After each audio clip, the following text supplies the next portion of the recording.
शांति चाहिए।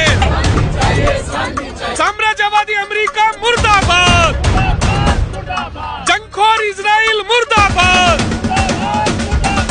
कई लोग मैडम अब ये बोलेंगे कि जंग वहाँ हो रही है, यहाँ प्रोटेस्ट करके क्या फायदा? ऐसा है जंग हो रही है वहाँ, लेकिन बात तो ये जब न्याय होगी, जब इतिहास लिखा जाएगा तो उस वक्त ये कहा जाएगा कि जब आपको मालूम था कि इजराइल जो है दूसरे दिन ईरान पे हमले करने वाला है, आप उनसे गले मिल रहे हैं, क्यों भाई? और ईरानियों का ये हक है कि वो अपनी भी रक्षा कर सकते हैं। सारे खाड़ी के देश तो खड़े हुए हैं अमेरिका और इस्राइल के साथ। नहीं, वो खड़े हो, वो उनकी अपनी समस्या है अगर वो खड़े हैं, क्योंकि वो तो पैलेस्टीन पे भी नहीं बोले इतने 1.5 साल तक, उन्होंने 2 साल तक एक लफ्ज नहीं बोले। तो सवाल ये नहीं कि कौन खड़ा है कौन नहीं, सवाल ये है कि क्या सही और क्या गलत है।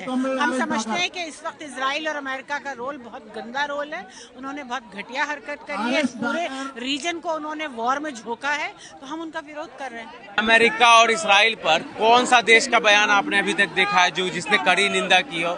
ना तो चाइना, ना तो रशिया, किसी ने भी नहीं की। देखिए सीधी बात है, युद्ध जहाँ पे भी है, युद्ध का विरोध होना चाहिए कि नहीं? तो फिर ये सब संगठन क्यों बनते हैं? यूएन क्यों बनता है? ब्रिक्स क्यों बनता है? ये तो सवाल है। यूएन तो कठपुतली है अभी भी अमेरिका की। अमेरिका के पास में यूएन में वीटो है, और वीटो का मतलब है कि चाहे दुनिया एक तरफ खड़ी हो, अगर अमेरिका उसमें साथ नहीं है तो फैसला पारित नहीं होगा। ये तो कठपुतला यूएन है।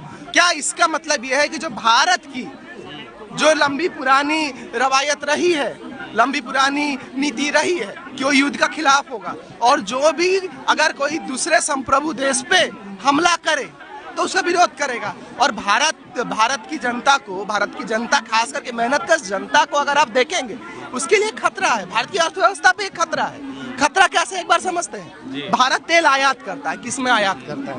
भारत अमेरिका के साथ अभी ट्रेड डील हुआ। ट्रेड डील कैसे हुआ? अमेरिका अपनी लाठी के साथ ट्रेड डील करवाया है कि हमसे जो तुम जो खरीदोगे उस पे 1 रुपया हम नहीं देंगे, लेकिन तुम जो बेचोगे हमारे यहाँ हम उस पर देंगे, तुम्हें देना पड़ेगा।